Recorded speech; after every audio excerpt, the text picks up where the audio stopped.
বিশ্ব শৰ্মাক চেলেঞ্জ AIM-IM-ৰ নেতা আসাদুদ্দিন ওৱেইচি। আসাদুদ্দিন ওৱেইচিয়ে কৈছে যে অসমৰ মুখ্যমন্ত্ৰী হিমন্ত বিশ্ব শৰ্মা তেওঁ মুখ্যমন্ত্ৰী হোৱাৰ যোগ্য নহয়, কাৰণ তেওঁ সকলো জানি বুজিও অসাংবিধানিক কাম কৰিছে। হিমন্ত বিশ্ব শৰ্মাই কৈছে এইখন ভাৰতবৰ্ষ হিন্দু ৰাষ্ট্ৰ, ইয়াত হিন্দুই হ'ব ভাৰতৰ প্ৰধানমন্ত্ৰী। এই মন্তব্য কৰাৰ পাছতে আসাদুদ্দিন ওৱেইচিয়ে কৈছে যে ভাৰতৰ সংবিধান অনুসৰি এজন হিজাব পৰিহিত মুছলমান মহিলায়ো প্ৰধানমন্ত্ৰী হ'ব পাৰে, কিন্তু হিমন্ত বিশ্ব শৰ্মাই ভাৰতৰ সংবিধানক তুচ্ছ তাচ্ছিল্য কৰিছে। ভাৰতৰ সংবিধান তেওঁ নামানে, যাৰ বাবে এনেকুৱা ধৰণৰ অদ্ভুত মন্তব্য কৰিছে। আমছুৰ প্ৰাক্তন সভাপতি তথা কংগ্ৰেছী ৰেজাউল কৰিম চৰকাৰক লৈ মন্তব্য কৰিছে দেৱব্ৰত শইকীয়াই। দেৱব্ৰত শইকীয়াই কৈছে ৰেজাউল কৰিমৰ শব্দ চয়ন একেবাৰে গ্ৰহণযোগ্য নহয়। ৰেজাউল কৰিম কংগ্ৰেছী কথা কওঁতে উজতি খালে। কংগ্ৰেছৰ বজিয়াৰ পৰা তেনে কথা কোৱা উচিত নহয়। ৰেজাউল কৰিমক ভৱিষ্যতে এনে মন্তব্য নিদিবলৈ সকিয়নি বিৰোধী দলপতি দেৱব্ৰত শইকীয়া। গুৰুত্বপূৰ্ণ খবৰ, ৰেজাউল কৰিম চৰকাৰৰ বিৰুদ্ধে এতিয়া সমগ্ৰ অসমতে দেখিবলৈ পোৱা গৈছে তীব্ৰ প্ৰতিবাদ। ভয়ংকৰ পৰিস্থিতিৰ সৃষ্টি হৈছে উজনি অসমত। শিৱসাগৰত ৰেজাউল কৰিম বাংলাদেশীৰ ৰাজনীতি নচলিব, বাংলাদেশীৰ ৰক্ষক হৈছে ৰেজাউল কৰিম চৰকাৰ।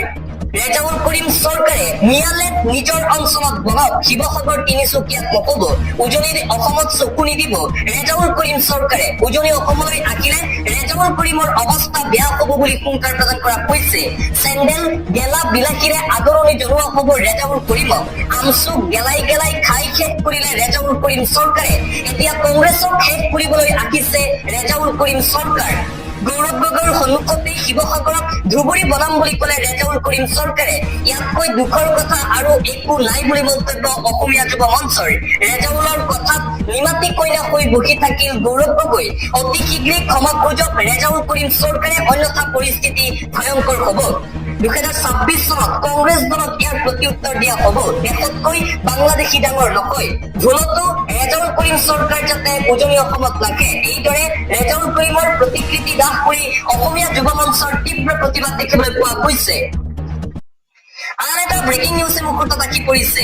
ৰেজাউল কৰিমৰ পূৰ্বপুৰুষ বাংলাদেশৰ পৰা আহিছে বুলি মন্তব্য মুখ্যমন্ত্ৰীৰ। ৰেজাউল কৰিম চৰকাৰে কি কৈছে আমি সকলোৱে শুনিছো। মূৰৰ গণ্ডগোল হৈছে নেকি ৰেজাউল কৰিম চৰকাৰৰ? প্ৰশ্ন হিমন্ত বিশ্ব শৰ্মাৰ। ৰেজাউল কৰিমৰ মাক দেউতাকৰ সম্পত্তি নেকি শিৱসাগৰ? বৰখন গঢ়াৰ বাবে শিৱসাগৰৰ মানুহ আছে, পৰম্পৰা আছে, ঐতিহ্য আছে। বৰখন গঢ়িবলৈ ৰেজাউলৰ দৰে বাংলাদেশী মূলৰ প্ৰয়োজন নাই।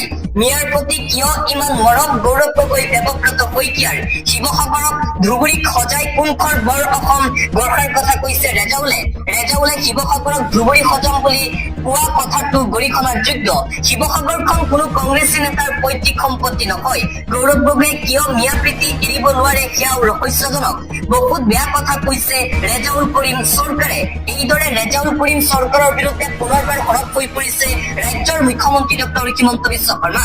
আৰু আনপিনে ৰেজাউল কৰিম চৰকাৰক এসপ্তাহৰ সময়সীমা বান্ধি দিয়া হৈছে।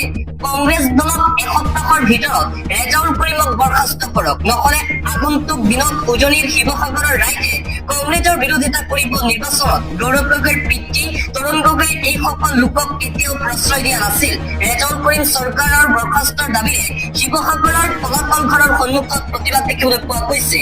লখিমপুৰতো প্ৰতিকৃতি দাহ কেইবাটাও সংগঠনৰ। ৰেজাউল কৰিম চৰকাৰক কংগ্ৰেছৰ পৰা বহিষ্কাৰ কৰাৰ বাবে গৌৰৱ গগৈক 48 ঘণ্টাৰ সময়সীমা বান্ধি দিলে বীৰ লাচিত সেনা অসমে। ৰেজাউল কৰিমৰ উজনি অসমক মিয়ালেণ্ড বনোৱাৰ হুংকাৰৰ পাছতে ৰেজাউল কৰিম আৰু গৌৰৱ গগৈৰ বিৰুদ্ধে লখিমপুৰৰ বীৰ লাচিত সেনাৰ নেতৃত্বত উত্তাল প্ৰতিবাদী কাৰ্যসূচী দেখিবলৈ পোৱা গৈছে। মুঠতে ৰেজাউল কৰিম চৰকাৰক লৈ এতিয়া অসমৰ প্ৰত্যেকটো প্ৰান্তত তীব্ৰ প্ৰতিবাদ অব্যাহত আছে দল সংগঠনসমূহৰ। আৰু এই প্ৰতিবাদ চলি থকাৰ মাজতে ৰেজাউল কৰিম চৰকাৰক লৈ প্ৰতিক্ৰিয়া প্ৰকাশ কৰিছে বিৰোধী দলপতি তথা কংগ্ৰেছ নেতা দেৱব্ৰত শইকীয়াই। ৰেজাউল কৰিমৰ শব্দ চয়ন একেবাৰে গ্ৰহণযোগ্য নহয়। ৰেজাউল কৰিম কংগ্ৰেছী কথা কওঁতে উজতি খালে। কংগ্ৰেছৰ মজিয়াৰ পৰা তেনে কথা কোৱা উচিত নহয়। ৰেজাউল কৰিমক ভৱিষ্যতে এনে মন্তব্য নিদিবলৈ সকিয়নি প্ৰদান কৰিছে বিৰোধী দলপতি তথা কংগ্ৰেছ নেতা দেৱব্ৰত শইকীয়াই।